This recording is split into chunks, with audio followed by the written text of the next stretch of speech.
इसका कफ है 2.5, तो 2.5 में से 1 इंच निकाल दो, बाकी कितना बचा 1.5 इंच। हमने बाजू 1.5 इंच कम करना है। 22.5 था, ये 21.5 पे आधी इंच का 1 इंच कम, ये आधी इंच हमने, मतलब कि अगर आपका कफ है 3 इंच, 3 में से यहाँ से रेब किया हल्का सा, ज़्यादा नहीं, इस रेब का आपको यहाँ से पता चलेगा। ये देखें, ये आपका रेब आ गया। उसके बाद हमने चाक पट्टी का निशान लगाना है। अगर आपने ये चीज़ चाक पट्टी की नहीं लगानी, कपड़े को अंदर ही फोल्डिंग करना है, तो फिर आप यहाँ से रखें। यहाँ पे ज़्यादा कोट वाली कटिंग, कोट वाली कटिंग का मसला ये होता है, जैसे ये देखें ना, यहाँ पे बाजू साफ है। अब मैंने कब बंद की, ये देखें, कब नाम ही बंद की, ऐसे करेंगे ना, बाइक पे बैठते हैं या मोटरसाइकिल पे या साइकिल पे या वैसे भी, ये देखें बाजू यहाँ से यहाँ आ गया। जैसे ड्रेस कोट होता है, जब भी आपने किसी ने पहना हो, आप आगे हाथ करें या मोटरसाइकिल पे बैठेंगे तो कोट के बाजू पीछे की तरफ आ जाते हैं। तो इसी तरह से हमारे ये बाजू होते हैं ना, ये देखें, ये सही खड़ा है यहाँ पे, ये देखें कहाँ आ गया। अगर आपने यहाँ पे रखी है, ये लगाई है, गल्फी वाली कटिंग की है, और कारीगर ने ये गल्फी जो अलग लगी है ये नहीं लगाई, तो फिर भी आपका बाजू घूम जाएगा बिलाशुबा। आप मेरे जितने भी भाई हैं वो चेक कर सकते हैं, देख सकते। अगली वीडियो मतलब कि ना बैन के आले की है, तो भाई मेरे जिस भाई ने मुझे कमेंट किया है पिछली वीडियो पे, वो कोशिश करे कि आपको मिले। अगर ना समझ आए तो इंशाल्लाह मैं कोशिश करूँगा कि 2-3 दिन में, या जब भी मेरा टाइम लगा, क्योंकि हम सुबह फजर पढ़ के अल्हम्दुलिल्लाह दुकान पे होते हैं। और अस्सलाम वालेकुम मेरे जितने भी दोस्त अहबाब, सबसे पहले वेलकम माय यूट्यूब चैनल। और आपको पता है काम का बहुत ज़्यादा रश है, क्योंकि अक्सर दुकानें होती हैं जिन पे काम इसमें उतरा दे उधर रखी बाजरा। बाज़ दुकानें ऐसी होती हैं जिनको इस महीने का इंतज़ार होता है कि रमज़ान का महीना है और हम काम करें। बाज़ दुकानें ऐसी होती हैं जिन पे तकरीबन रेगुलर काम होता है। इसी तरह से होता है, अगर नॉर्मल काम होता है तो थोड़ा सा नॉर्मल होता है, इससे ज़्यादा नॉर्मल नहीं होता। ठीक है, 1 मिनट रुक जाए आप। तो आज एक भाई ने मुझे कमेंट किया था कि भाई आपकी वीडियो की अब ज़रूरत है हमें। तो भाई अगर कोई भी मसला है आपको बैन का, हाले का, तीरे का, तो मेरी वीडियो, मेरा ख्याल है कि 200 से 250 से ज़्यादा मेरी वीडियो पड़ी है। मेरा ख्याल 262 या 63 गालबन इतनी वीडियो है। तो आप अगर मैं वीडियो नहीं भी बना रहा टाइम ना होने की वजह से, तो आप वहाँ पे देख सकते हैं, सर्च करेंगे तो नीचे हर मसले का हल आ जाएगा। तो आज भाई ने कहा था कि आप नॉर्मल जो होता है ना, मतलब कि आम नाप होता है, तो उसका जो मोटा और ये होता है ना बाजू, वो कैसे साफ किया जाता है। तो अब हम भाइयों को वो दिखाते हैं। इस्त्री मैंने पहले ही लगा ली थी।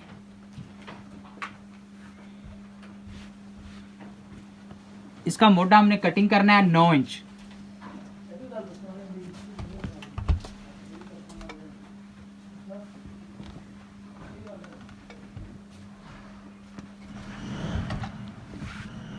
सबसे पहले आप यहाँ पे लगाएंगे 9 पे निशान। उसके बाद आप यहाँ पे लगाएं 2.25 पे निशान। अगर नाप कमीज़ का ये मोटा बड़ा है, 9.5 10 इंच है, तो फिर आप यहाँ पे 2.5 पे निशान लगाएंगे। वैसे आप लगाएंगे 2.25 पे निशान। उसके बाद आप यहाँ पे लगाएंगे इसके हिसाब से, इस नाप के हिसाब से 3.5 इंच। ये 3.5 का निशान नजर आ रहे हैं ना जी भाई। यहाँ पे आप स्ट्रेट निशान लगाएं। ये निशान की वजह ये होती है कि जब भी आपने मोटा नापना है ना, ऐसे नापना है। ऐसे भी अक्सर नापते हैं, ऐसे भी नापते हैं, लेकिन वो उनका तरीका है, मुझे नहीं पता कि वो ऐसे कैसे नापते हैं और वो कैसे पूरा करते हैं। वो उनका काम है, उनको पता लगता होगा। जैसे भी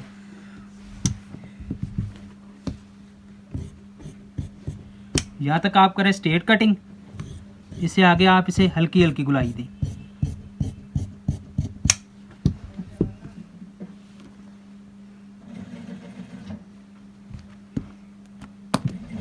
ये आपका 9 इंच मोटा।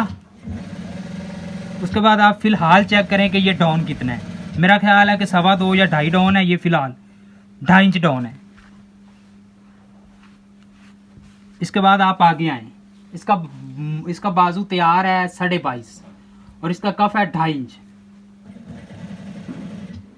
यहाँ पे आप पूरा निशान लगाएंगे, यहाँ पे पूरा इंची टेप रखेंगे। तो अक्सर ये ऐसे भी होता है, कोई यहाँ से आप आधी इंच दबा छोड़ देते हैं अक्सर। वो ठीक है, वो आपका मसला, इसमें कोई इतना मसला नहीं है। लेकिन आप ये फार्मूले देखें, ये वाला यहाँ पे कलाई वाला और जो मैंने फिटिंग वाला या बाजू डाउन बताना है, आप उस पर फोकस करें। आप इस तरह से रखें या इस तरह से रखें। ये लंबाई, आपने लंबाई, मकसद है आपने लंबाई बाजू की पूरी तैयार करनी। यहाँ पे बराबर रखें। 22.5 है इसका कफ, सॉरी 22.5 है इसका बाजू तैयार, तो इसका कफ है 2.5, तो 2.5 में से 1 इंच निकाल दो, बाकी कितना बचा 1.5 इंच। हमने बाजू 1.5 इंच कम करना है। 22.5 था, ये 21.5 पे आधी इंच का 1 इंच कम, ये आधी इंच हमने, मतलब कि अगर आपका कफ है 3 इंच, 3 में से 1 इंच उड़ा दे, बाकी बचा 2 इंच, 2 इंच आप कम करेंगे। अगर कफ लगाना है आपने 2 इंच, 2 में से 1 निकालें, बाकी 1 इंच बचा वो आप बाजू से निकाल दें। अगर एक मिसाल दे रहा हूँ, अगर आपने लगाना है कफ 4 इंच, वरना लगते तो नहीं 4 इंच, अगर आपने लगाना है कफ 4 इंच, 4 में से 1 इंच निकाले 3 इंच, यहाँ से 3 इंच कम करें। लेकिन 3 से ज़्यादा तो लगता ही नहीं, 3 भी वो होता है जो कफ फोल्डिंग कफ होता है, मतलब कि डबल कफ भी कहते हैं, कफ कफलिंग भी कहते हैं, फोल्डिंग कफ भी कहते हैं इसे। उसके बाद आगे आ गई आपकी कलाई। इसकी कलाई हमने करनी है 5.25, 5.25 इसलिए करनी है हमने क्योंकि ये भाई ने कहा था कि मेरा यहाँ से बाजू खुला हो और यहाँ से तकरीबन फिटिंग में, तो ये चीज़ आपको दिखा रहे हैं 5.25 इंच। अगर आपने मिसाल के तौर पे बाजू करना है स्लीपलेस, मतलब कि प्लेटलेस, तो आप अंदाज़ा लगाएं, आपने कफ लगाना है 9 इंच, 4 और 4 8, आधी इंच आगे बताएं 9, ये 9 आपके कफ की जगह आई। उसके बाद आपने आगे दबा छोड़ना है, 4.25 छोड़ दें, 5 छोड़ दें, 5 पे निशान लगाएंगे तो आपका 1 इंच दबाव बचा टोटल, ठीक है ना। अगर आपने 3 सूत्र रखना है, क्योंकि अक्सर होती है दुकानों की ये जो चीज़ है ना, ये अलग लगती है, ये जो कफ की बटन टेक होती है ना, कफलिंग इसे पता नहीं क्या कहते हैं, और भी पता नहीं फ्यूजिंग या जो भी, ये अलग लगती है। इसकी कटिंग फिर होती है, इसका आप दबाव कम छोड़ेंगे, क्योंकि ये ना तो दबाव इस साइड से आता ना इस साइड से। अगर आप ये नहीं लगाते तो फिर आपको थोड़ा सा दबाव ये ज़्यादा छोड़ना पड़ेगा, क्योंकि वो दबाव इसमें आना है। ये जो लगी हुई है ना, ये बुकरम की बन के, इसका दबाव कभी भी नहीं आता, क्योंकि जो जितनी दबाव लेना होता है उतना हमने ऊपर ये लगा देना होता है। और इस तरह बटन टेक हम इसका करते हैं 5.25 कलाई। उसके बाद आगे आ जाएं ये स्केल पे। ये स्केल का ये फ़ायदा है कि जितना आपने यहाँ से रेब करना है उस जगह से आप रखें जहाँ से रेब करना है, यहाँ से निकल करना है, यहाँ से करना है, यहाँ से करना है, हल्का सा करना है। अगर स्ट्रेट करना है तो आप इस तरह से ऐसे स्केल पे निशान लगा लें, ये स्ट्रेट। मतलब कि अगर आप इतनी छोटी ये जो स्केल होती है ना, इसका बड़ा फ़ायदा है, एक तो शलवार में और दूसरा इस जगह में, तकरीबन सारे कमीज़ में इसका करदार है। यहाँ पे हम रखेंगे, ये हमने करना है, यहाँ पे इसका हल्का सा ना अंदर की तरफ रेप करना है, ये आ गया। उसके बाद आप 1 निशान लगा लें, ये स्ट्रेट। उसके बाद आप हल्का सा यहाँ से तकरीबन 2 सूत्र बाहर निकालेंगे, ये निशान।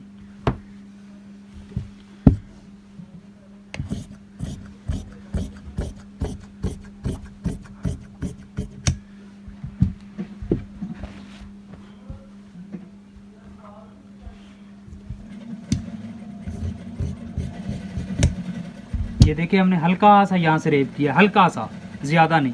इस रेब का आपको यहाँ से पता चलेगा, ये देखिए ये आपका रेब आ गया। उसके बाद हमने चाक पट्टी का निशान लगाना है। अगर आपने ये चीज़ चाक पट्टी की नहीं लगानी, कपड़े को अंदर ही फोल्डिंग करना है, तो फिर आप यहाँ से रखेंगे 1.25 इंच दबा, 1.25 इंच रखेंगे अगर ये करना है। अगर आपने ये लगानी है, बुकरम की ही लगानी है, तो फिर आप क्या करेंगे, यहाँ पे 2 सूत्र दबा छोड़ेंगे, ये 2 सूत्र दबा छोड़ें और ये निशान लगाएं।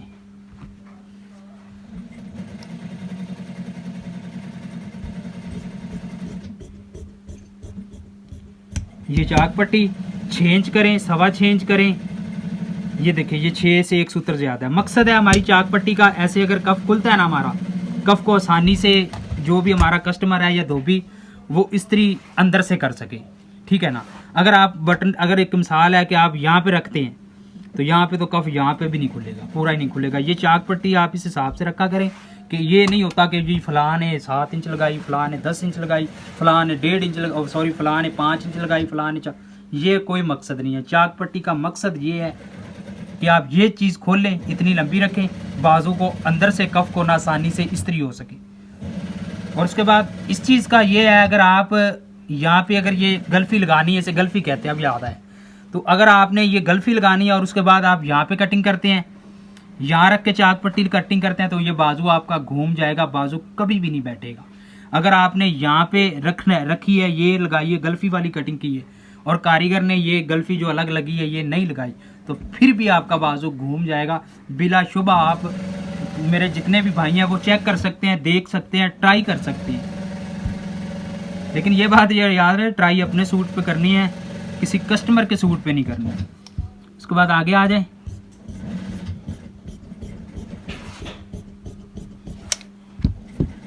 ये देखिए हमने यहाँ से गुलाई उठाई है और ये गुलाई आपने की अच्छी गुलाई होगी। अगर आपके यहाँ से गुलाई ठीक नहीं होती तो मैं आपको दूसरा तरीका भी इस गुलाई का बताता हूँ कि आप दूसरा तरीका कैसे गोल कर सकते हैं।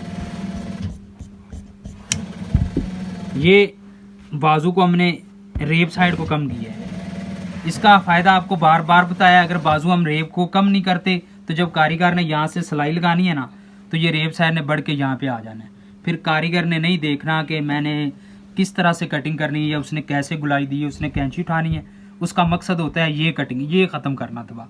वो जैसे मर्जी करे, क्योंकि ना तो मास्टर को बाद में पता चलता ना कारीगर ने, भाई वो ऐसा नहीं होता, इतना टाइम ही नहीं होता। सही पूछे आप कारीगर को कितना मौका ही ना दिया करे। ये इतनी चीज़ उसने उड़ानी है, बिल्कुल ख़राब, आपकी कटिंग बिल्कुल ख़राब। अब ये जो मैंने कम किया है ये रेब साइड बढ़ेगी और इंशाल्लाह अल्लाह के हुक्म से ऐसे बराबर आती है ये चीज़।